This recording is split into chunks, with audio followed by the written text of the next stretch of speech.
Assalamualaikum warahmatullahi wabarakatuh. Sebelum saya memulai materi yang akan saya bawakan nanti, terlebih dahulu perkenalkan, nama saya Hasnia. Nah, pada kesempatan kali ini saya akan membawakan materi mengenai kasus PT Peta yang akan dilakukan pemeriksaan, dan di dalam kasus ini dilaksanakan untuk memahami dan mengenali prinsip audit, prosedur dan kertas kerja pemeriksaan. PT Peta ini adalah sebuah perusahaan yang bergerak di bidang jual beli barang mebel, khususnya spring bed. Perusahaan mulai beroperasi secara komersial sejak tanggal 1 Oktober 1984. PT Peta memperoleh barang dagang dan termasuk di Indonesia yang kemudian dijual kembali kepada pelanggan yang tersebar di berbagai kota di Indonesia. Sebelum kita masuk ke kasusnya, terlebih dahulu saya akan memberikan gambaran nih seperti apa sebenarnya audit. Jadi audit itu adalah kegiatan peninjauan kembali data-data konkret dalam suatu laporan agar akurat. Jadi data yang tertulis dalam laporan diperiksa secara detail, apakah ada yang melenceng atau sudah sesuai nih dengan kenyataan yang ada. Selain itu, data-data dari dievaluasi kembali alasan terjadinya. Nah, audit itu bisa saja menimbulkan sebuah resiko audit. Nah, apa nih resiko apa saja nih yang ada di bagian pemeriksaan audit? Nah, menurut Priyono August mengatakan bahwa resiko audit adalah resiko yang terjadi di dalam hal auditor tanpa disadari, tidak memodifikasikan pendapatnya sebagaimana mestinya atas suatu laporan yang mengandung salah saji material. Resiko dalam auditing bahwa auditor menerima suatu tingkat ketidakpastian tertentu dalam pelaksanaan audit. Nah, untuk risikonya sendiri dibagi dalam 3 komponen. Yang pertama itu ada risiko bawaan, di mana risiko bawaan itu kerentanan suatu saldo atau akun transaksi suatu salah saji yang material dengan asumsi bahwa tidak terdapat kebijakan dan prosedur sistem pengendalian internal yang terkait. Nah, resiko salah saji demikian lebih besar pada saldo akun atau golongan transaksi tertentu dibandingkan dengan yang lain. Selanjutnya itu ada resiko pengendalian, yaitu resiko bahwa suatu salah saji material yang dapat terjadi dalam suatu asersi tidak dapat dicegah atau yang tidak dapat dideteksi secara tepat waktu oleh struktur pengendalian internal perusahaan. Nah, resiko ini akan selalu ada karena keterbatasan bawaan pada struktur pengendalian internal. Nah, kita lanjut lagi bagian resiko deteksi, di mana resiko deteksi itu adalah bisa terjadi karena adanya bahan bukti yang dikumpulkan dalam segmen gagal menemukan salah saji yang melewati jumlah yang dapat ditoleransi. Kalau salah saji semacam itu timbul, atau resiko karena auditor tidak dapat mendeteksi salah saji material yang terdapat dalam suatu aksesi dan berhubungan dengan fungsi efektivitas prosedur audit serta penerapannya oleh auditor. Baiklah, kita melangkah ke proses pemeriksaan. Proses pemeriksaan itu pertama ada perencanaan dan perancangan pendekatan audit. Lalu ada juga nih yang bagian pengujian atas pengendalian dan pengujian transaksi. Terus ada juga bagian pelaksanaan prosedur analitis dan pengujian terinci atas saldo. Dan yang terakhir itu ada bagian penyelesaian audit. Nah, kertas kerja pemeriksaan merupakan alat kerja bagi seorang auditor, di mana kertas berisi dokumentasi yang harus disiapkan oleh klien, dan bagi seorang auditor akan melakukan sebuah pemeriksaan dan hasilnya akan tertera nih nanti di dalam kertas kerja audit. Atau bisa dikatakan bahwa kertas kerja milik seorang auditor, tidak seorang pun termasuk klien mempunyai hak untuk memeriksa kertas kerja pemeriksaan, kecuali ini digunakan di bagian pengadilan sebagai bahan bukti yuridis formal. Nah, sebelum saya menampilkan kertas kerja pemeriksaan, saya akan menampilkan laporan neraca sampai dengan laporan perubahan modal. Nah, mungkin kita langsung saja ya, kita lihat bagian laporannya.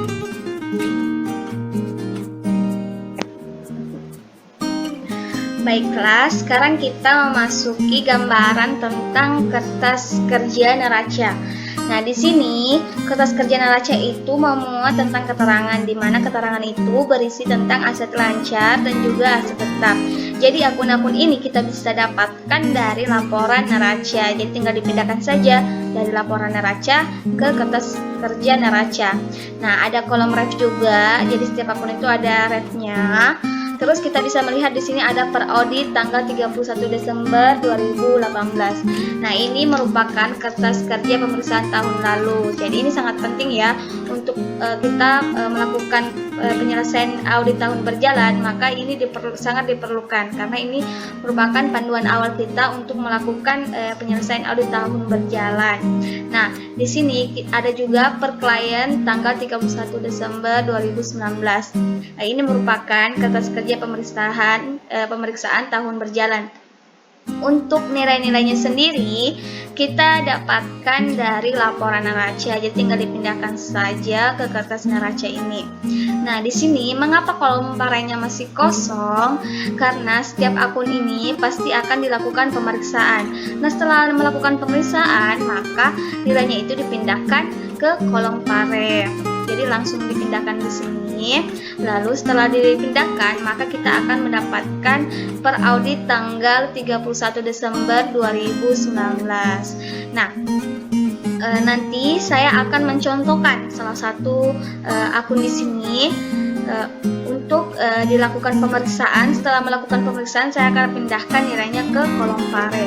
Setelah dipindahkan, maka kita akan mendapatkan per audit tanggal 31 Desember 2019. Nah, ini bisa saja berubah ya. Misalnya saya periksa di bagian piutang dagang. Setelah saya periksa ternyata ada akun piutang lain-lain atau ada akun yang lainnya lah. Ada akun yang lain yang muncul ketika melakukan pemeriksaan, maka bisa saja yang tadinya nilainya sekian di perlengkapan atau di bagian investasi, maka kolomnya nilainya bisa berubah karena telah terjadi pemeriksaan di bagian salah satu akun dan muncul akun yang lainnya, maka akan berubah nilai dari akun parenya, kolom parenya. Jadi nilainya bisa saja berubah. Baiklah, kita scroll ke bawah. Nah, ini adalah total asetnya. Total aset 2018 itu 4.318.163.943. Nah, ini ada tanda stigmanya. Ini harus diletakkan di bagian sini karena setelah kita melakukan penambahan atau pengurangan secara vertikal, maka akun stigmer yang seperti ini yang akan diberikan. Ini total aset tahun 2019 4.421.378.225. Tanda stigmer juga jangan lupa. Nah, di sini klien PT Peta. Untuk schedule-nya sendiri kita kertas kerja neraca dibuat oleh Lita, diperiksa oleh Hasnia yaitu saya sendiri. Indeksnya itu A2.1. Nah, ini ada tanggalnya juga. Untuk periodenya tanggal 31 Desember 2019. Nah, kita lanjut ya ke bagian kertas kerja neraca khusus untuk kewajiban dan ekuitas. Nah, di sini kita keterangannya itu diambil dari laporan neraca juga ya. Jadi tinggal dipindahkan saja akun-akunnya, nilai per audit tanggal 31 Desember 2018 dan juga nilai dari per klien tanggal 31 Desember 2019. Nah, kita scroll ke bawah, ini juga nilainya, total kewajiban dan ekuitasnya. Nah, Jadi nanti kolom parenya juga sama. Setiap akun itu pasti ada pemeriksaan lalu dipindahkan ke kolom pare sehingga kita bisa mendapatkan per auditnya tahun 2019. Nah, ini merupakan gambaran tentang kertas kerja laba rugi. Jadi kita bisa lihat di bagian keterangan juga ada penjualan, beban pokok penjualan, laba kuartal penjualan, beban usaha, laba usaha, dan seterusnya. Itu kita dapatkan akun ini dari laporan laba rugi. Ada juga kolom refnya, setiap bagian penjualan itu ada PL1, beban pokok penjualan PL2. Nah, di sini ada per audit tanggal 31 Desember 2018 sama dengan per klien tanggal 31 Desember 2019. Ini nilainya juga kita dapatkan dari laporan laba rugi. Kita scroll ke bawah. Nah, yang pasti kita harus wajib memberikan tanda stigmat di bagian totalnya ya, bagian laba bersihnya.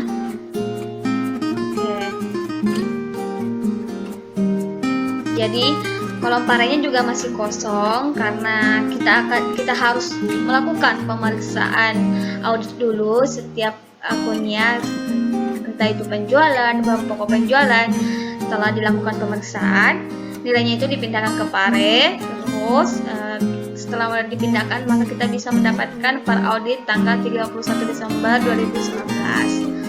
Nah, kalau kita mau melakukan pemeriksaan setiap akun ini akan membutuhkan banyak waktu. Jadi nanti hanya satu contoh yang saya akan berikan itu yang khusus untuk kertas kerja neraca saja. Kalau kertas kerja laba rugi nanti saya tidak memberikan contoh, jadi hanya satu saja supaya karena caranya juga sama. Tinggal dipindahkan saja angka-angkanya ke pare. Lalu kita dapatkan per audit tanggal 31 Desember 2019. Begitu juga nanti seterusnya dengan kertas kerja perubahan modal yang akan saya jelaskan selanjutnya. Nah, ini merupakan gambaran kertas kerja untuk perubahan modal. Kita bisa lihat di keterangan itu ada awal tahun itu refnya R, per auditnya ini 2018. Terus ada laba bersih tahun berjalannya. Jadi untuk mendapatkan akhir tahun itu tinggal ditambahkan saja dengan laba bersihnya. Nah, kita bisa mendapatkan akhir tahunnya. Tanda stigma juga jangan lupa. Begitu juga caranya dengan per klien tanggal 31 Desember 2019. Ini kolom parenya juga masih kosong, sama dengan caranya yang saya jelaskan sebelumnya. Nah, ini untuk kerja perubahan modal ya.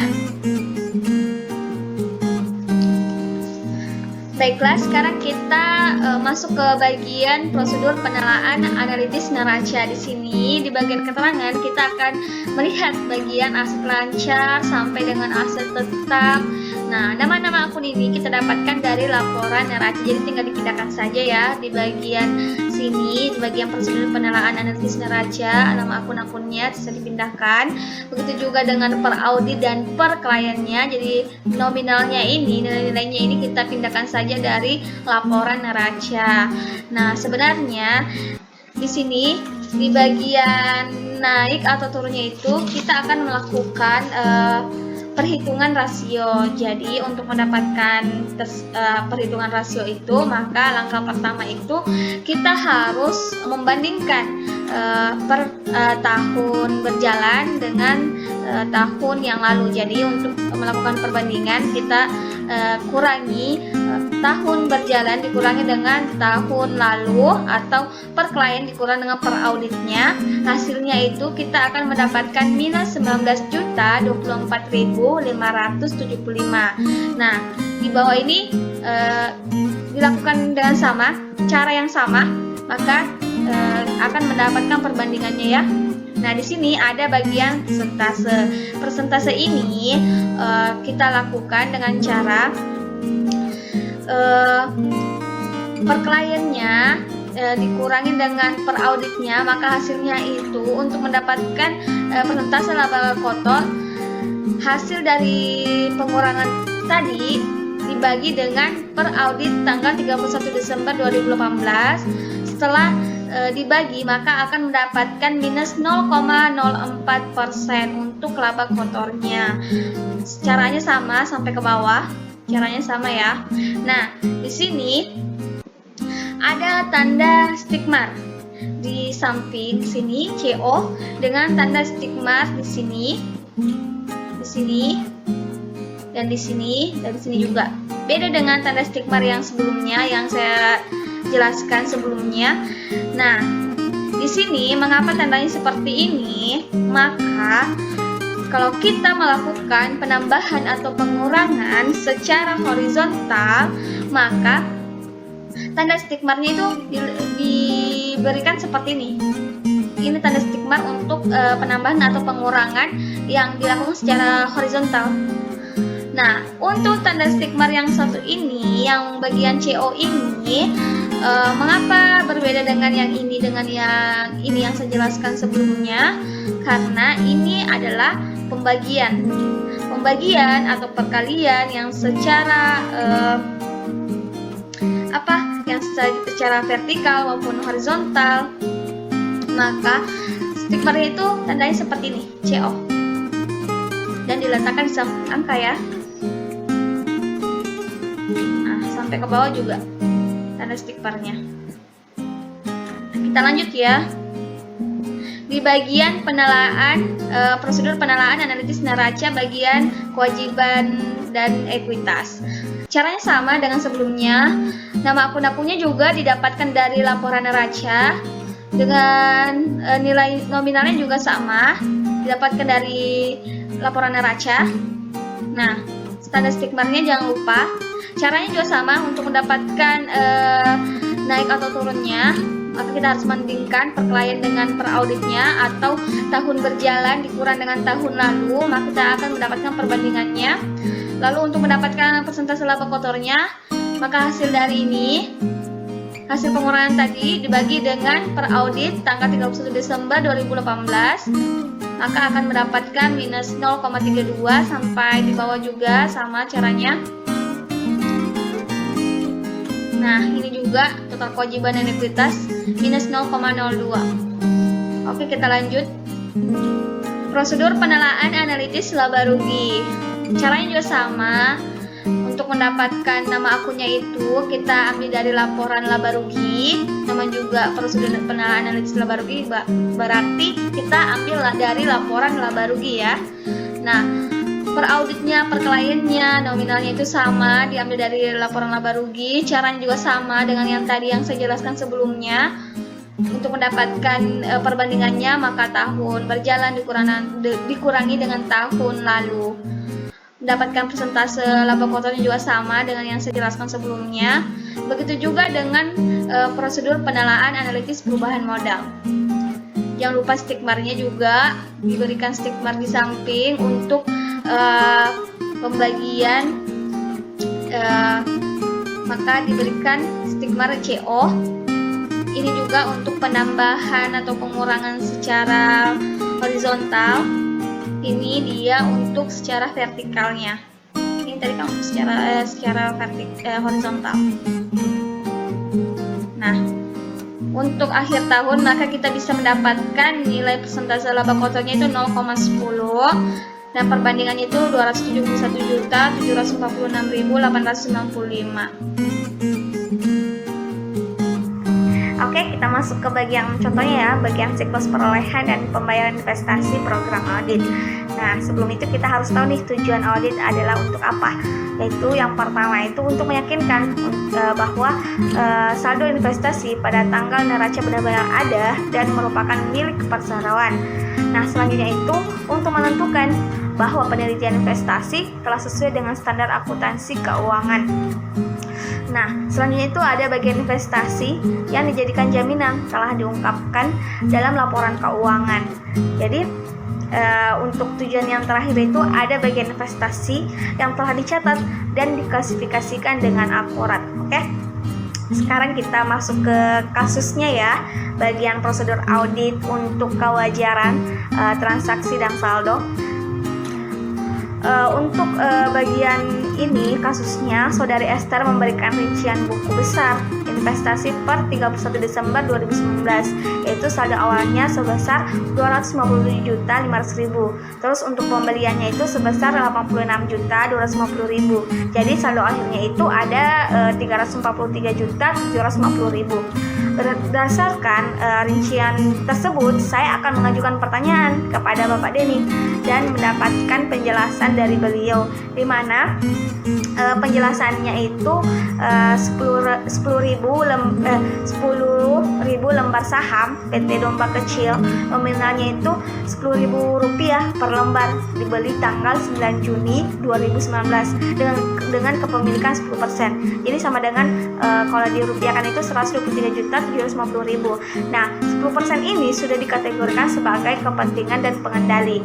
Kita lanjut ya di bagian PT Domba Putih, di mana PT Domba Putih ini ada 20.000 lembar saham, di mana nominalnya itu Rp5.000 per lembarnya, dibeli tanggal 11 Oktober 2019 dengan kepemilikan 20%, jadi sama dengan 133.750.000. Jadi totalnya itu 257.500.000. Jadi jika kita memiliki saham dari 0 sampai 20%, maka otomatis termasuk kepentingan non pengendali. Nah, kita lanjut ya bagian kasusnya, di mana informasi dari perusahaan investi yang berkaitan dengan rencana pemekaran PT Domba Kecil pada tahun 2020 yang diperkirakan akan menaikkan harga pasar saham pada tanggal 1 November 2019.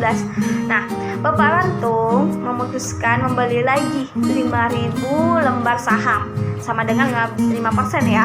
Nah, PT Domba Kecil dari bursa dengan harga 87 juta termasuk beban broker sebesar 1.500.000. Jadi, Saudari Esther mencatat transaksi yaitu debitnya itu investasi sebesar 86.250.000 dan beban lain-lain di bagian debit juga sebesar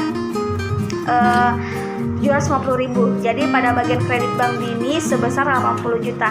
Kalau ini pencatatannya sebenarnya salah ya, karena harus diakui nih 80 juta tanpa ada kategori beban yang lain, karena semua biaya harus diakui sebagai investasi.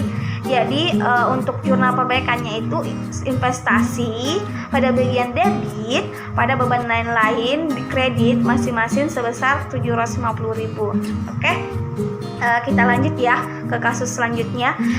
Pada tanggal 31 Desember 2019, saya bersama-sama dengan Bapak Denny pergi nih ke Bank Bini, di mana saya akan melakukan pemeriksaan untuk surat berharga yang dimiliki oleh PT Peta dalam kotak penyimpanan.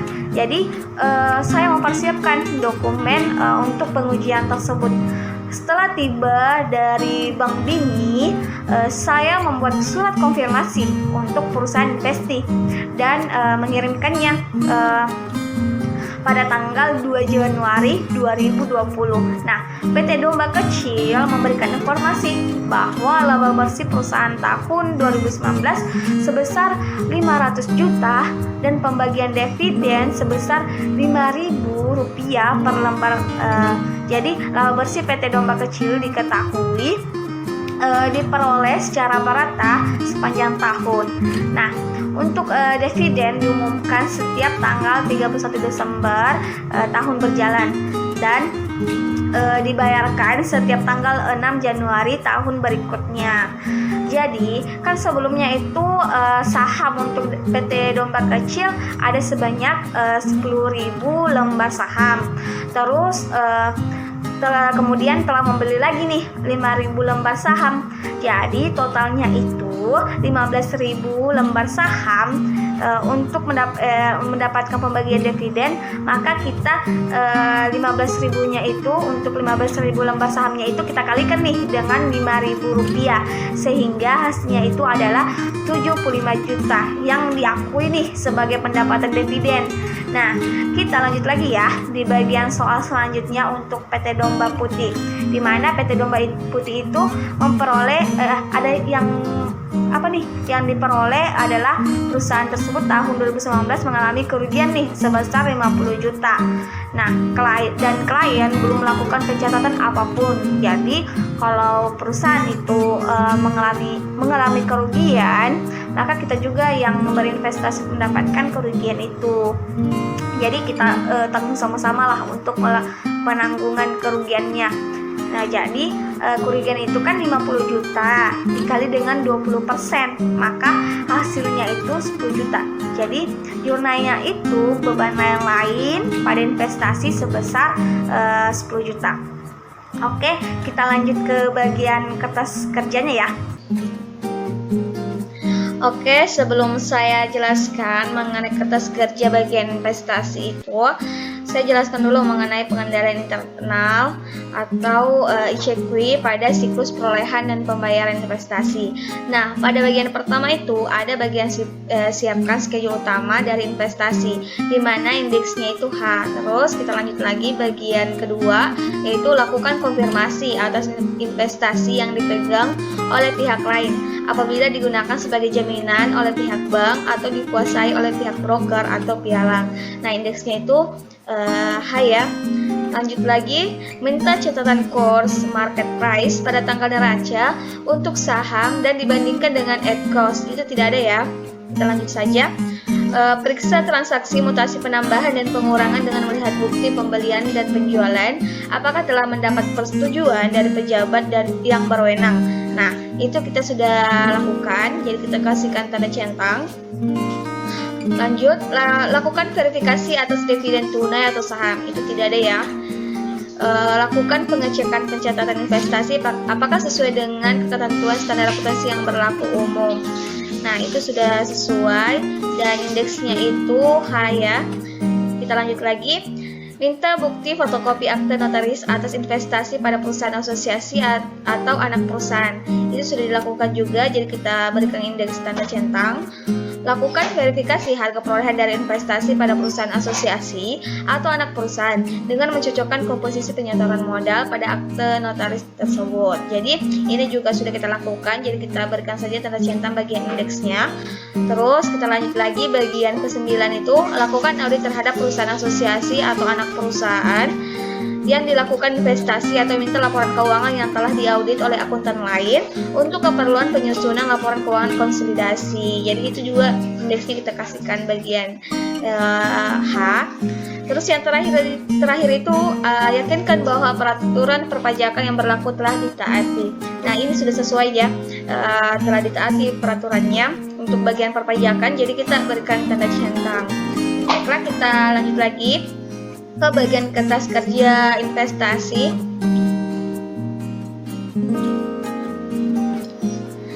Nah, ini adalah jurnal yang saya sebutkan sebelumnya, sudah ada semua ya.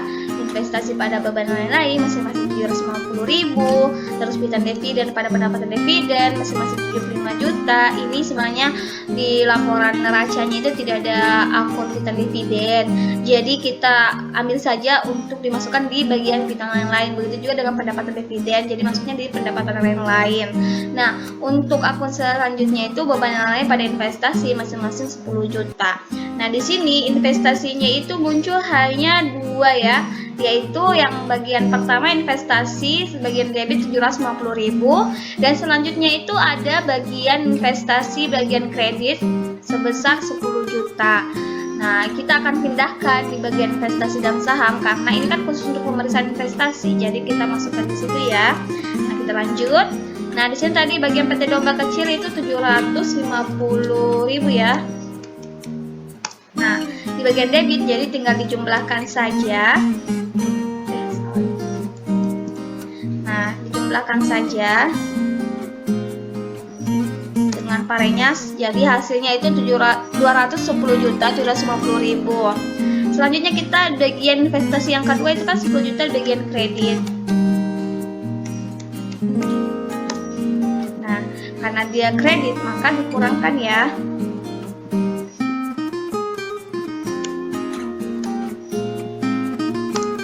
Nah, hasilnya itu 123.750.000. Jadi tinggal dijumlahkan saja ya untuk per audit tanggal 31 Desember 2019.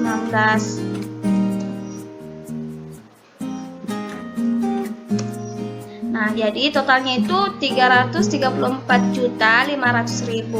Nah, ini tinggal kita pindahkan saja ya. Nah, sudah selesai untuk bagian schedule investasi dalam saham. Jadi, per audit tanggal 31 Desember 2019 ini kita akan pindahkan di bagian kertas kerja neraca yang paling awal. Jadi, kita pindahkan ya. Nah, ini 334.500 di bagian parenya. Nah, setelah kita pindahkan, maka kita pindahkan lagi ke per audit tanggal 31 Desember 2019. Jadi, per klien tanggal 31 Desember 2019 ditambahkan dengan parenya bagian debit 334.500.000. Hasilnya itu 678.250.000. Ini ya untuk contoh untuk bagian investasi. Mungkin itu saja dari saya. Kurang lebihnya mohon dimaafkan. Untuk bagian-bagian yang lainnya, akun-akun yang lainnya itu ada bagian pemeriksaannya sendiri. Saya hanya memberikan contoh untuk bagian investasi saja. Terima kasih. Billahi taufiq wal hidayah. Assalamualaikum warahmatullahi wabarakatuh.